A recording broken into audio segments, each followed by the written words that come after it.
പരിശുദ്ധ അമ്മയുടെ പ്രത്യക്ഷണത്തിന് സാക്ഷികളാക്കി ഉയർത്തിയതിന് പരിശുദ്ധ അമ്മയ്ക്കും തിരുക്കുമാരനും ഒത്തിരി സ്നേഹത്തോടെ നന്ദി പറയുന്നു. എൻ്റെ പേര് ശരണ്യ, ഇതെൻ്റെ ഹസ്ബൻഡ് അജീഷ്, ഞങ്ങളുടെ കുഞ്ഞ് ഇവാൻ. ഞാൻ ആദ്യമായിട്ട് കൃപാസനത്തെ പറ്റി അറിയുന്നത് 2020 ഫെബ്രുവരി മാസത്തിലായിരുന്നു. യാത്രയുടെ ഇടയിൽ എനിക്കൊരു കൃപാസന പത്രം ലഭിക്കുകയുണ്ടായി. ഞാനൊരു നേഴ്സാണ്. 2015 മുതൽ ഞാൻ വിദേശത്ത് പോകാനായിട്ട് ശ്രമിക്കുന്നു. എത്ര ശ്രമിച്ചിട്ടും എനിക്ക് പോകാനായിട്ട് സാധിച്ചിരുന്നില്ല. പല കാരണങ്ങളാൽ അത് ജോലി നഷ്ടപ്പെടുമായിരുന്നു. എന്നാൽ കൃപാസന പത്രം എനിക്ക് ലഭിച്ചതിന് ശേഷം ഉടനെ തന്നെ ഒരു വേക്കൻസി ഞാനൊരു പത്രത്തിലെ ആഡ് കാണുകയും അപ്ലൈ ചെയ്യുകയുണ്ടായി. അതൊരു പുതിയ ഹോസ്പിറ്റൽ സ്റ്റാർട്ടിംഗ് ആയിരുന്നു. അവിടെ ടെമ്പററി വിസയായിട്ട് 6 മന്ത് വിത്തൗട്ട് ലൈസൻസ് എക്സാമിൽ കയറാൻ പറ്റുമായിരുന്നു. അങ്ങനെ ഞാൻ വെറുതെ അപ്ലൈ ചെയ്തതാണ്. അവരെന്നെ ഉടനെ തന്നെ കോണ്ടാക്റ്റ് ചെയ്യുകയും ഇൻ്റർവ്യൂ ഷെഡ്യൂൾ ചെയ്യുകയും അതെനിക്ക് ആ ജോലി ലഭിക്കുകയുണ്ടായി. അങ്ങനെ ഞാൻ ഫ്രീ ആയിട്ട് തന്നെ ഞാൻ 2015 മുതൽ പോകാൻ ശ്രമിച്ചെങ്കിലും സാമ്പത്തിക ബുദ്ധിമുട്ട് കാരണം ഏജൻസിക്കും മറ്റും പണം കൊടുക്കാൻ എനിക്ക് വീട്ടുകാരെ ബുദ്ധിമുട്ടിക്കാൻ കഴിയാത്തത് കൊണ്ടാണ് ഞാൻ പലപ്പോഴും പല ഇൻ്റർവ്യൂകളിലും പോകാതെ ഇരുന്നത്. എന്നാൽ എന്നെ ദൈവം ഞാൻ നേരത്തെ മുതലേ മാതാവിനെ അറിഞ്ഞിരുന്നു. കോളേജിൽ പഠിക്കുന്ന കാലം മുതൽ ജപമാല ചൊല്ലുമായിരുന്നു. ജോലിക്ക് ഡൽഹിയിലായിരുന്നു. ആ സമയത്തൊക്കെയും നേഴ്സസ് മിനിസ്ട്രിയുടെ പ്രയറിനും ആരാധനയിലും പിന്നെ നൈറ്റ് ആരാധനകളിലൊക്കെയും ഞങ്ങൾ ഡൽഹിയിൽ ഫ്രണ്ട്സൊക്കെ ആയിട്ടും പങ്കെടുക്കുമായിരുന്നു. അന്നൊക്കെയും ഞങ്ങൾ കൊന്തയും ജപമാലയും കുരിശിൻ്റെ വഴിയൊക്കെയും ഞങ്ങൾ ചെല്ലുമായിരുന്നു. അങ്ങനെ ഞാൻ 2019 നാട്ടിൽ വരികയുണ്ടായി. അങ്ങനെ ഞാൻ നാട്ടിൽ ജോലി ചെയ്തുകൊണ്ടിരിക്കുമ്പോഴാണ് എനിക്ക് കൃപാസന പത്രം ലഭിച്ചത്. അങ്ങനെ പെട്ടെന്ന് തന്നെ പ്രോസസ്സിംഗ് എല്ലാം സ്റ്റാർട്ടായി. എനിക്ക് ഫ്രീ ആയിട്ട് തന്നെ 1 രൂപ പോലും എനിക്ക് ഏജൻസിക്കോ മറ്റും കൊടുക്കാൻ ഇടയാക്കാതെ പരിശുദ്ധ അമ്മ എന്നെ അബുദാബിയിൽ നല്ലൊരു ഹോസ്പിറ്റലിൽ ജോലി തന്ന് സഹായിച്ചു. ഹസ്ബൻഡ് അപ്പോൾ ദുബായിലായിരുന്നു വർക്ക് ചെയ്യുന്നത്. എങ്കിൽ പോലും ഞങ്ങൾ ചിന്തിച്ചിരുന്നില്ല ഇതുപോലെ എക്സാം എഴുതണം. കാരണം എനിക്ക് ടഫാണ്, ഈ എക്സാം ഹാർഡ് പാസ്സാവാൻ കഴിയില്ല, DH എഴുതാൻ കഴിയില്ല എന്നായിരുന്നു ഞാൻ വിചാരിച്ചിരുന്നത്. ഞാൻ കൂടുതലും സൗദി, കുവൈറ്റ് ഒക്കെയാണ് ശ്രമിച്ചിരുന്നത്. എന്നാൽ ഞങ്ങളുടെ പ്ലാനിങ്ങിലൂടെ അല്ലാതെ തന്നെ മാതാവിൻ്റെ പദ്ധതിയിൽ ഞങ്ങൾക്ക് എക്സാം പോലും ക്ലിയർ ആവാതെ ഇവിടെ നിന്ന് എനിക്ക് പോകാൻ കഴിയുകയും ഞാൻ 6 മാസത്തിനുള്ളിൽ തന്നെ എല്ലാ പ്രോസസ്സിങ്ങും കഴിഞ്ഞ് ഹാർഡ് എന്ന എക്സാം ഫസ്റ്റ് അറ്റംപ്റ്റിൽ തന്നെ പാസ്സായി എനിക്ക് അവിടെ ജോലിയിൽ കണ്ടിന്യൂ ചെയ്യാനും സാധിച്ചു. 2 വർഷമായതിന് ശേഷം എനിക്ക് സിവിയർ മൈഗ്രെയിൻ്റെ ഇഷ്യൂ ഉണ്ടായി. അവിടെ 12 hours ഷിഫ്റ്റ് ആയിരുന്നു. അപ്പോൾ എനിക്ക് മൈഗ്രെയിൻ്റെ ഇഷ്യൂ കണ്ടിന്യൂ ആയപ്പോൾ ഒരു ചെറിയ ബ്രേക്ക് വേണമെന്ന് തോന്നി. ഞാൻ ആ ജോലിയിൽ ഞാനത് പുതുക്കാതെ റിന്യൂവൽ ചെയ്യാതെ അവിടെ നിന്നും റിസൈൻ വെച്ചിറങ്ങി. അപ്പോൾ എനിക്ക് നല്ല കോൺഫിഡൻസ് ആയിരുന്നു. എനിക്ക് UAE എക്സ്പീരിയൻസ് ഉണ്ട് 2 വർഷത്തെ. അപ്പോൾ എനിക്ക് ഉറപ്പായിട്ടും വേറെ ജോലി ലഭിക്കുമെന്ന് ഒരു വിശ്വാസമുണ്ടായിരുന്നു. എന്നാൽ എനിക്ക് ജോലി എവിടെയും ലഭിച്ചില്ല. ഞങ്ങൾ നാട്ടിൽ വന്നു. തിരിച്ച് ഞാൻ വിസിറ്റിംഗ് വിസയിൽ പോകേണ്ടി വന്നു. അപ്പം ഓരോ ദിവസവും അപ്ലൈ ചെയ്യും, മാതാവിനോട് ശക്തമായി പ്രാർത്ഥിക്കും. അപ്പോൾ എനിക്ക് ടെൻഷനായി തുടങ്ങി. വിസിറ്റ് പുതുക്കാറായല്ലോ, ഒരാളുടെ വരുമാനത്തിൽ ഞങ്ങൾക്ക് അവിടെ ജോലിയില്ലാണ്ട് പിടിച്ചു നിൽക്കാൻ കഴിയുകയില്ല. അപ്പോൾ എന്ത് ചെയ്യും മാതാവേ, എന്നെ സഹായിക്കണമേ എന്ന് ഞാൻ രാത്രി കാലങ്ങളിലൊക്കെയും പ്രാർത്ഥിക്കുമായിരുന്നു. അതിൻ്റെ ഫലമായി പെട്ടെന്ന് ഞാൻ അറിയുന്നു എവിടെയൊക്കെയോ ഗോൾഡൻ വിസ കിട്ടുന്നുവെന്ന്. എൻ്റെ ഫ്രണ്ട്സ് പലരായി പറയുന്നു ഗോൾഡൻ വിസ കിട്ടി എന്നൊക്കെ. അപ്പോൾ ഞാൻ പറഞ്ഞു, അപ്പം ഞാൻ വീണ്ടും ചിന്തിച്ചു, ദൈവമേ, ഞാൻ ജോലിയിലായിരുന്നെങ്കിൽ എനിക്കൊരു പക്ഷേ ഗോൾഡൻ വിസ കിട്ടിയേനെ. ഞാനിപ്പോൾ ജോലി പോലും ഇല്ലാതിരിക്കുമ്പോൾ എനിക്ക് എങ്ങനെ ഗോൾഡൻ വിസ കിട്ടും? അപ്പോൾ ഞാൻ ആ പ്രതീക്ഷയും നഷ്ടപ്പെട്ടുല്ലോ എന്ന് വിചാരിച്ചു. അങ്ങനെ കുറച്ച് ദിവസം കഴിഞ്ഞപ്പോൾ ഒന്ന് ചെക്ക് ചെയ്യാമെന്ന് കരുതി ഞാൻ ചെക്ക് ചെയ്തപ്പോൾ എനിക്കും ഗോൾഡൻ വിസ കിട്ടി. 10 വർഷത്തെ വിസയുണ്ട്. അപ്പോൾ എനിക്ക് അവിടെ നിൽക്കുന്നതിൽ കുഴപ്പമില്ല.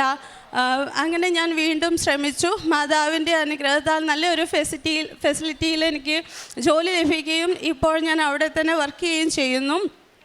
ഞങ്ങൾ ആ സമയത്ത് നാട്ടിൽ വരുമ്പോൾ ഞങ്ങൾ 2 പേരും ഒന്നിച്ചാണ് ഇവിടെ ആദ്യമായി വരുന്നതും. എപ്പോഴൊക്കെ വരുന്നു അപ്പോഴൊക്കെ ഞങ്ങൾ ഒന്നിച്ചാണ് വരുന്നതും. ഞാൻ ആദ്യമായിട്ട് ഞങ്ങൾ ഉടമ്പടി എടുക്കുന്നത് 2024 ജൂൺ 20-ാം തീയതിയാണ്. അന്ന് ഞങ്ങൾ ഉടമ്പടി എടുത്ത് ഉടമ്പടി ജീവിതം കണ്ടിന്യൂ ചെയ്ത് മുന്നോട്ട് പോയി. ഞങ്ങളുടെ ഏറ്റവും വലിയ നിയോഗം എന്നാൽ ഞങ്ങൾക്ക് കുഞ്ഞുങ്ങളുണ്ടായിരുന്നില്ല. 6 വർഷമായി വിവാഹം കഴിഞ്ഞിട്ട് കുഞ്ഞുങ്ങളുണ്ടായിരുന്നില്ല. പലപ്പോഴും ഹോസ്പിറ്റലിൽ ചെക്കപ്പ് ചെയ്യാൻ പോകണമെന്ന് കരുതിയപ്പോഴും ഞങ്ങൾക്ക് രണ്ടുപേർക്കും ഉള്ളിൽ എന്തെങ്കിലും കോംപ്ലിക്കേഷൻസ് കേട്ടാൽ അത് താങ്ങാനുള്ള കഴിവില്ല. അതുകൊണ്ട് പിന്നാവട്ടെ എന്ന് കരുതി. എന്നാൽ ഉടമ്പടി എടുത്ത് ഞങ്ങൾ പോയ ശേഷം ജൂണിൽ ഞങ്ങൾ ഇവിടുന്ന് ഉടമ്പടി എടുത്ത് പോയി. ഓഗസ്റ്റിൽ ഞങ്ങൾ ഹോസ്പിറ്റലിൽ കാണിക്കാനായിട്ട് തീരുമാനിച്ചു. അങ്ങനെ എല്ലാ ചെക്കപ്പും ചെയ്യാനായിട്ട് പോയപ്പോൾ ഞാൻ വിശുദ്ധ നേർച്ച വസ്തുക്കളെല്ലാം കയ്യിൽ എവിടെ പോയാലും കരുതുമായിരുന്നു. വിശുദ്ധ തൈലവും വിശുദ്ധ ഉപ്പും എപ്പോഴും ഉപയോഗിക്കുമായിരുന്നു. അങ്ങനെ ഹോസ്പിറ്റലിൽ ചെന്ന് എല്ലാ ചെക്കപ്പും ചെയ്തു. നേർച്ച വസ്തുക്കൾ ഓരോ ടെസ്റ്റ് ചെയ്യുമ്പം അതിലും ഞാൻ വിശുദ്ധ തൈലം തൂത്ത് പ്രാർത്ഥിച്ചായിരുന്നു അത് സെൻഡ് ചെയ്യാറ്. അപ്പോൾ അതിൻ്റെ ഫലമായി എൻ്റെ റിസൾട്ടുകളെല്ലാം നോർമലാകുകയും ഹസ്ബൻഡിന് കൗണ്ടിൻ്റെ കുറച്ച് ഇഷ്യൂ, അത് കുഴപ്പമില്ല, എന്നാൽ 2 മാസം കുറച്ച് മെഡിസിൻ കണ്ടിന്യൂ ചെയ്യാൻ പറഞ്ഞു. എന്നാലും ഞങ്ങളത് 2 മാസം കഴിച്ചു. എന്നിട്ട് നമ്മൾ തീരുമാനിച്ചു ഉടമ്പടിയിലാണല്ലോ, ഇനി നമ്മൾ ഈ മെഡിസിൻ കണ്ടിന്യൂ ചെയ്യുന്നില്ല എന്ന്. അങ്ങനെ ഞങ്ങളുടെ ഉടമ്പടി ജീവിതം മുന്നോട്ട് പോയി. ഒക്ടോബർ ജപമാല റാലിയിൽ 2024 ഞങ്ങൾ പങ്കെടുത്തു. എപ്പോഴൊക്കെ ഞങ്ങൾ നാട്ടിലേക്ക് വരുന്നു, ഞങ്ങൾ ഇവിടെ കയറിയിട്ടേ ഞങ്ങളുടെ ഭവനത്തിലേക്ക് ഞങ്ങൾ പോവുകയുള്ളൂ.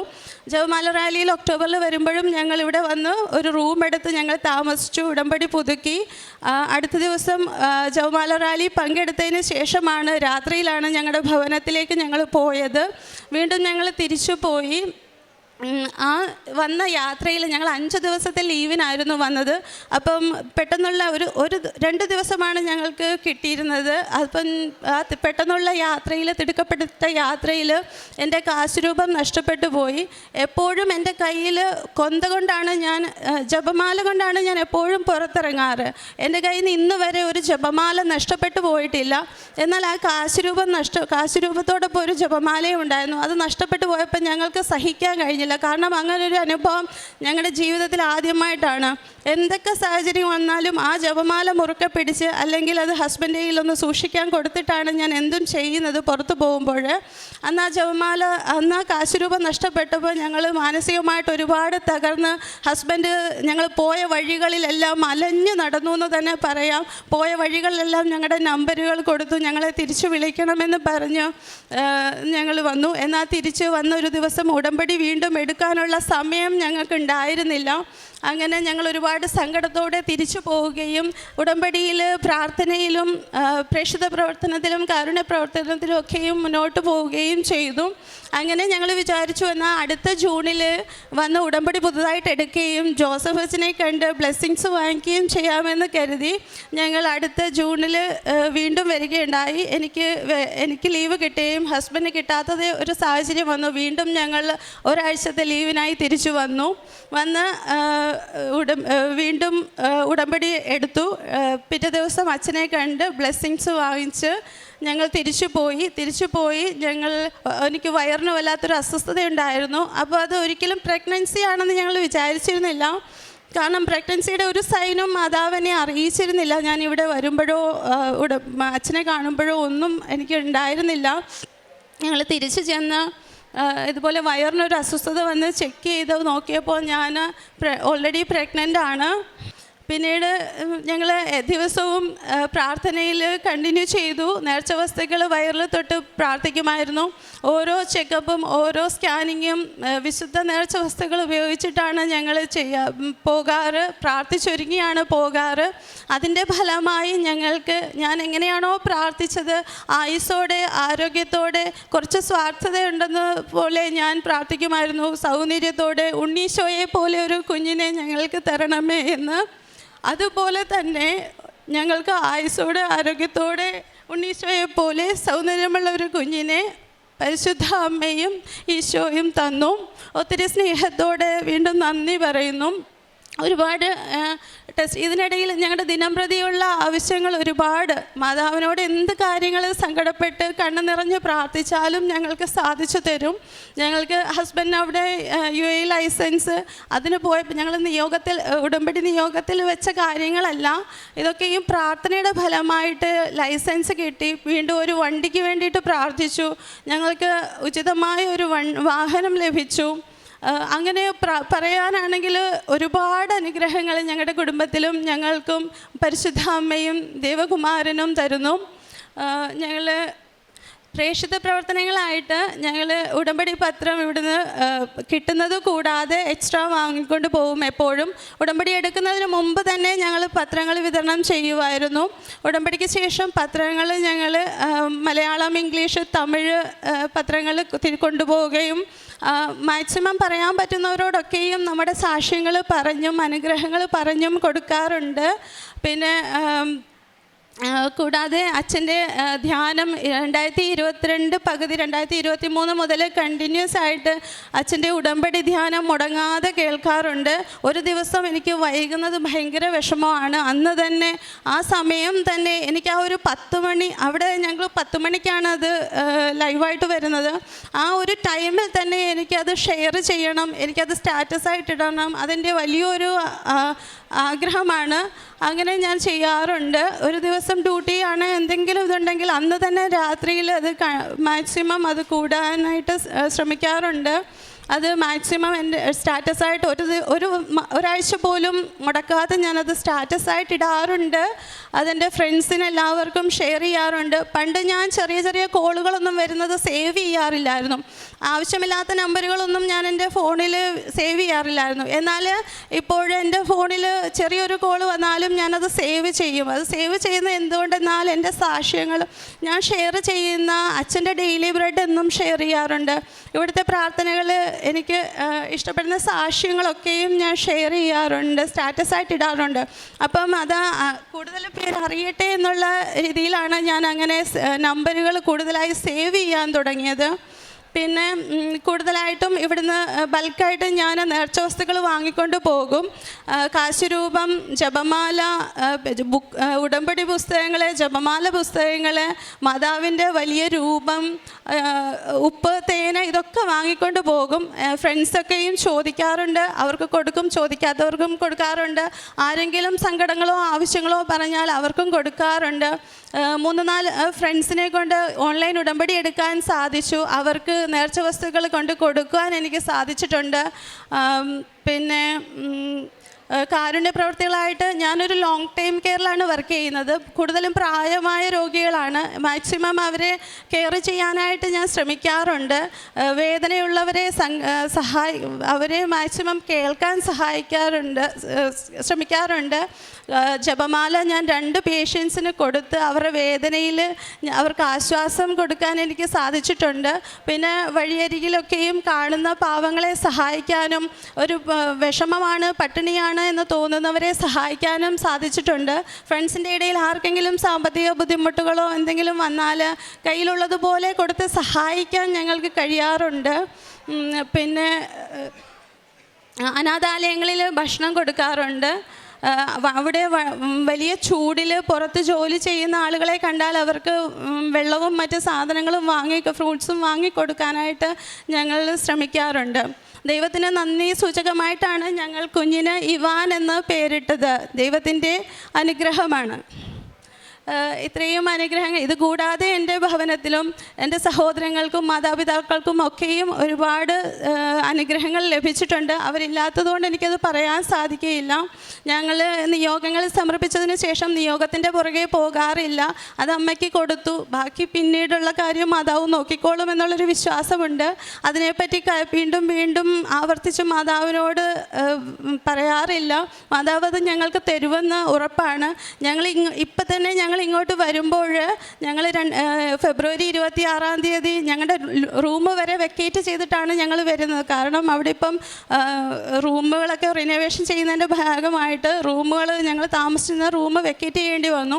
അപ്പം ഞങ്ങൾ 26 ഫെബ്രുവരിയിൽ ഞങ്ങൾ അവിടുന്ന് കയറുകയുണ്ടായി. 27 മുതൽ എയർപോർട്ടുകളെല്ലാം ക്ലോസ് ആകുകയും യുദ്ധത്തിൻ്റെ ഭാഗമായിട്ട് എയർപോർട്ടുകളെല്ലാം ക്ലോസായി. ദൈവം നമ്മളെ കൈവെള്ളിയിൽ കൊണ്ട് നടക്കുന്ന ഓരോ അനുഭവങ്ങളാണ് ഞങ്ങൾക്കും ഞങ്ങളുടെ കുടുംബത്തിനും ലഭിക്കുന്നത്. ഇത്രത്തോളം ഞങ്ങൾക്ക് തന്ന അനുഗ്രഹങ്ങൾക്ക് പരിശുദ്ധ അമ്മയ്ക്കും തിരുകുമാരനും ഒത്തിരി സ്നേഹത്തോടെ വീണ്ടും നന്ദി പറയുന്നു. വിശുദ്ധ മത്തായിയുടെ സുവിശേഷം 10-ാം അധ്യായം 31-32 തിരുവചനങ്ങൾ. അതിനാൽ ഭയപ്പെടേണ്ട, നിങ്ങൾ അനേകം കുരുവികളേക്കാൾ വിലയുള്ളവരാണല്ലോ. മനുഷ്യരുടെ മുൻപിൽ എന്നെ ഏറ്റുപറയുന്നവനെ എൻ്റെ സ്വർഗസ്ഥനായ പിതാവിൻ്റെ മുൻപിൽ ഞാനും ഏറ്റുപറയും. ശരണ്യ തൻ്റെ ജീവിത പങ്കാളിയോടും കുഞ്ഞിനോടുമൊപ്പം വലിയ മഹത്തായ ശ്രേഷ്ഠമായ ഒരു പ്രത്യക്ഷീകരണ സാക്ഷ്യമാണ് ഈ അൾത്താരയിൽ ഏറ്റുപറഞ്ഞത്.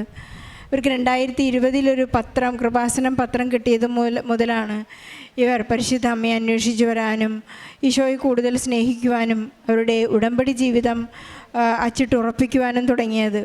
വളരെ പ്രത്യാശയോടുകൂടി ഇപ്പോഴും ജീവിച്ച് ദൈവവിശ്വാസത്തിൽ അടിയുറച്ച് ജീവിക്കുന്ന ക്രൈസ്തവരായ ഈ മക്കളെ നോക്കി ക്രിസ്ത്യാനികളായ നമുക്ക് വളരെ ലജ്ജിക്കേണ്ട അവസ്ഥയാണ്. കാരണം ഇന്ന് ഈ മക്കൾ കടന്നു പോകുന്നതും ഈ മക്കൾ ദൈവത്തെ പ്രഘോഷിക്കുന്നതും അവിടുത്തെ പ്രഖ്യാപിക്കുന്നതും വളരെ വലിയ നിലയിലാണ്. വലിയ ലെവൽ വളരെ അധികമാണെന്ന് അച്ഛൻ ജോസഫ് അച്ഛൻ എടുത്തു പറയും. 6 വർഷം കുഞ്ഞുങ്ങളില്ലാതിരുന്ന ഒരവസ്ഥയിൽ ഇവർക്ക് കുഞ്ഞിനെ കിട്ടിയ ഉടനെ തന്നെ ഇവർ വന്ന് സാക്ഷ്യം പറയാൻ, കുഞ്ഞിന് 31 ദിവസം പ്രായം മാത്രമാണ്. വലിയ റിസ്കിൽ അവർ ഇവിടെ വന്ന് സാക്ഷ്യം പറയുകയാണ്. ഈശോയ്ക്കും പരിശുദ്ധ അമ്മയ്ക്കും നന്ദി പറയാം.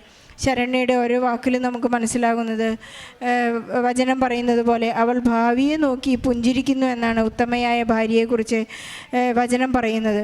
ഭാവിയെക്കുറിച്ച് പുഞ്ചിരിക്കാൻ സാധിക്കുന്നത് വചനത്തിൽ അധിഷ്ഠിതമായ ഒരു ജീവിതം ഇവർ കാഴ്ചവെക്കുന്നതുകൊണ്ടാണ്.